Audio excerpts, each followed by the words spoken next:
What is going on, everyone? Welcome back to another episode of the Best Bet Show. New format. It's not just the lame old episodes with me and Austin. We have a special guest on. So I'm not going to introduce myself as always, not going to introduce Austin.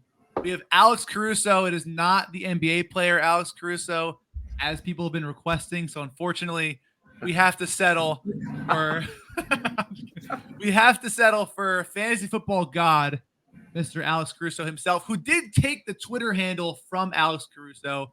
He may be in legal limbo. I don't know, but he's going to help you win your fantasy football league, help you win some bets. He has a newsletter for his props called the Daily Prop, which will link in the description below.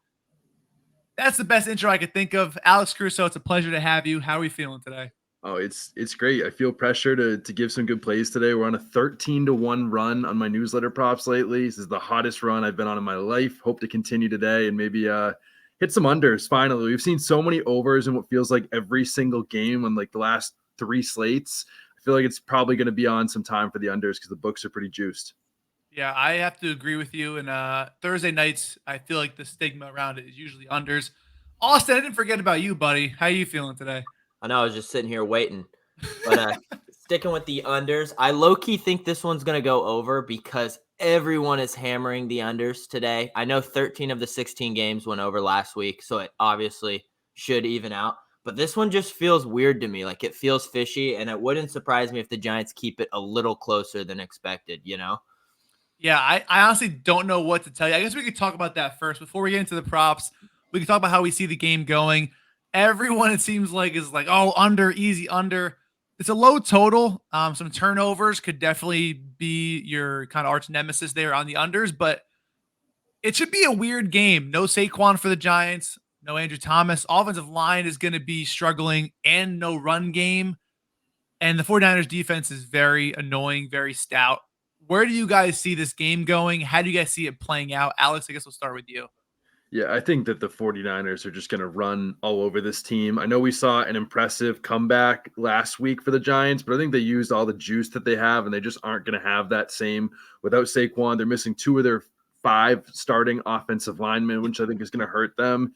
And I think the last week with the Rams were a pretty decent offense, and they held them in check for the most part with how they've looked over the first couple weeks. So I think this is going to be a total beatdown, but I really hope for Thursday Night Football's sake it's a good game. Yeah, Austin, how about you? Fair. Yeah, I mean, honestly, it points to be that, and you're selling me on a beatdown. But I just genuinely, for some reason, I think the G-men can keep it close. And I thought they were going to keep it. I thought they were going to keep it close against Dallas. I was dead wrong. So maybe I'm overconfident with the Giants as they haven't really shown too much. But I don't know. Something just looks different to me today. Yeah, honestly, if you told me in the first half of the Cardinals game last week, I would say the Giants were going to go 0-17. But after the second half, I think they could be Super Bowl contenders. I'm just kidding. They're not, but they're riding a high, short week. I think them sitting Thomas and Barkley probably was not going to play either, but I think if they knew they had a chance in this game, Thomas probably would have started. I think they're kind of packing it in on the short week, taking the L. I know they're not going to just go in there and not show up, but I think their mindset is, let's just kind of regroup, have a long week to prepare for week 4. Unfortunate injuries. I will say the NFL and those referees like to kind of keep it close for the viewing pleasure. I wouldn't be shocked if we saw some pass interference calls, maybe some holding calls in the 49ers to kind of keep it close early without it being whatever. But all signs do point to a beatdown. But Thursday football games can be very weird. So I totally understand where both you guys are coming from. Let's get into the props real quick. We will start with Mr. Alex Caruso. Tell us why you're on this under on this running back. Yeah, I am definitely going to be taking Matt Breida, under 32.5 rushing yards. The Rams were held to just 14 rush attempts last week. The Steelers had just 9 rush attempts in week 1. So they're allowing about 11.5 rush attempts per game for running backs to start. Matt Breida has not had over 9 carries since 2019. This run defense held running backs to 4.1 yards per carry. I'm predicting a beatdown, and that probably means a lot less running for Matt Breida. But The Athletic reported that Breida might not even be the clear number 1 back. Like it's going to be a committee, whether between Gary Brightwell or maybe Eric Gray. I just like there's too much that has to go right. I feel like for Matt Breida to all of a sudden run for over 33 yards against one of the toughest defensive lines in the whole league. Yeah. I have to piggyback off that. I do think he'll start out as the running back, but if he's not getting things going, I think it's a short leash. And whichever running back kind of shows the most fight in the first few drives, I think will take over the rest of the game. So, is there a reason why you took under yards over under rush attempts? Are you just feeling like either way, if he gets 9 or 10 rush attempts, he's not getting 32 yards? I think my worry is that like if they do keep it close, that he might get a couple rush attempts early. I just feel like the yard's going to be a lot harder to overtake because I wouldn't be surprised if they started the game out with like 3 runs straight when the 49ers are expecting them to pass early without Saquon. But I just think like the yardage itself is just going to be really hard to come by because Breida is really small. He's never been efficient on the ground, but like I think the juice is on the side of that maybe he gets a couple of attempts really early to start the game. Well, and even if this is a beatdown, they could go to these other guys, those younger guys, because Breida's a veteran. You know what I mean? You kind of already know what you have from him. So, yeah, like you could just kind of save him almost. If Barkley's out, maybe you don't want to throw Breida. You see what else you got because the Giants look like they're not really competing this season. It kind of looks like they're in a tough spot based off what we've seen so far. So I really like that spot. Yeah, he also may be in for snaps and just get some low-key receiving looks as a little dump off. Yeah. Also helps your case out as well. I love that play. I might actually add the under attempts or that to my card as well. But I love the look. I think unders are the way to go moving on for these next couple weeks. And this is about as good of a spot as you're going to get. I don't think they're going to overutilize that. And again, if the game script goes, as you said, with the beatdown, you got to be comfortable with this in the second half if he has only a few early.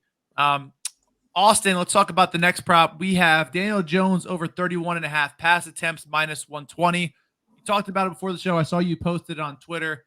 Kind of the same game script. If they're down early, down late, he's going to have to start throwing. You take the attempts over the completions just because he's going to have to start to force stuff. Is that your overall mindset here?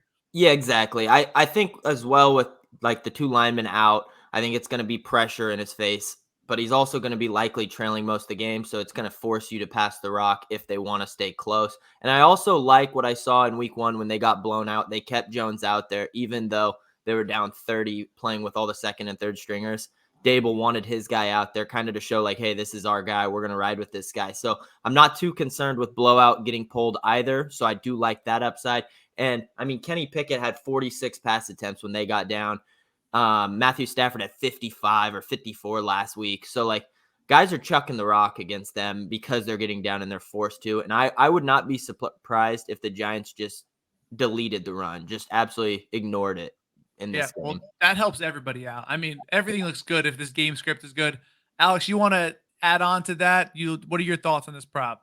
Yeah, I think this is the perfect prop to take in this spot, especially when Kenny Pickett, threw for 46, Matthew Stafford threw for 55. Like those are not generally for the full year, I think going to be top of the NFL pass attempt teams on a per game basis. So to me, that says that there's a lot of wiggle room for Daniel Jones to be on this over, especially without Saquon Barkley. I think this is like a perfect spot to be taking, especially when you expect to beat down. They're going to have no choice but to throw and not even put Matt Breida on the field, obviously. Yeah, obviously. Ideally, yeah. Absolutely. Well, those are the 2 props that we have.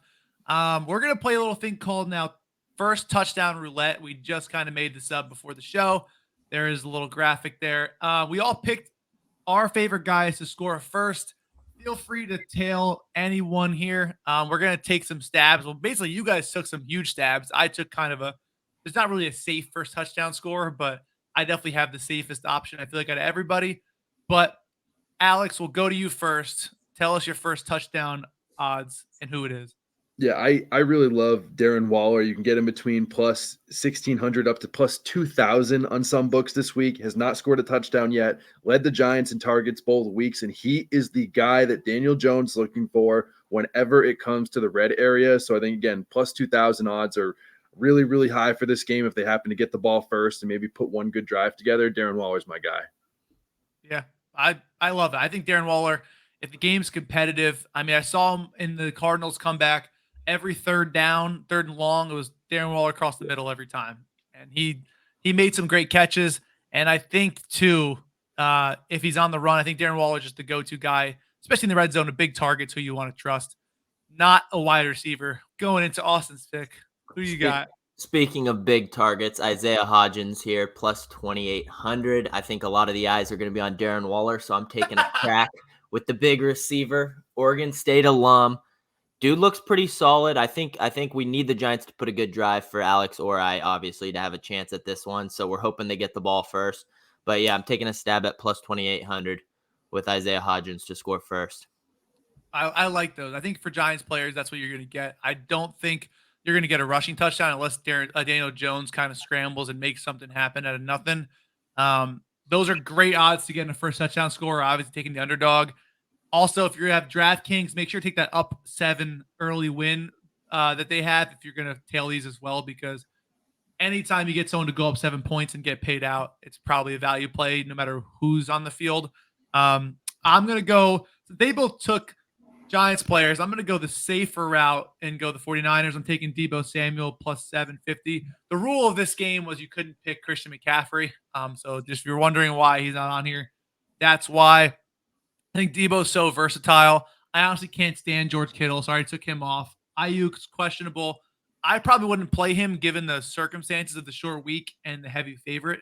I'd probably just let him rest up, especially just this early in the season if he's already a little banged up. I think Deebo is going to be all over the place. This Giants defense sucks. I'll tell you that right now. The Cardinals put 20 points in the first half. It was pretty terrible. And honestly, they missed a field goal, and I think Zach Ertz dropped the ball or something, whatever happened. Every drive was just there. So I'll take Deebo Samuel plus 750. That's our first touchdown roulette. We'll take a little bit of a sneak peek going to this week while we have Alex here. I don't want to take up too much of his time, but Alex, are there any teams that have surprised you this year, whether good or bad? Who are you kind of watching going forward to this week as well for fantasy targets or just player performance targets that are kind of under the radar? I think the one player that has been the most intriguing over the last week that I'm really curious to see is Kyren Williams, because this Rams offense has been really good. They're going to get Cooper Kupp back, which would make this offense even better.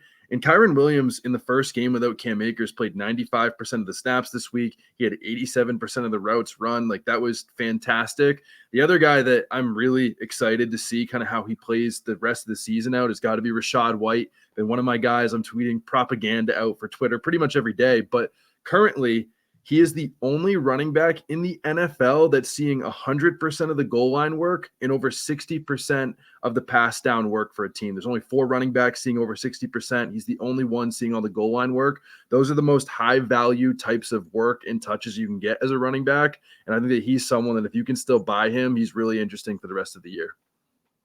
Yeah, that right there, you could just clip that of what he just said. That's just reason enough to follow him on Twitter. His Twitter is at Alex Caruso. Again, not the guy with the headband and bald. He's right there. His newsletter is below. He does so much analysis on, who's on the field in certain situations that honestly saves you so much time.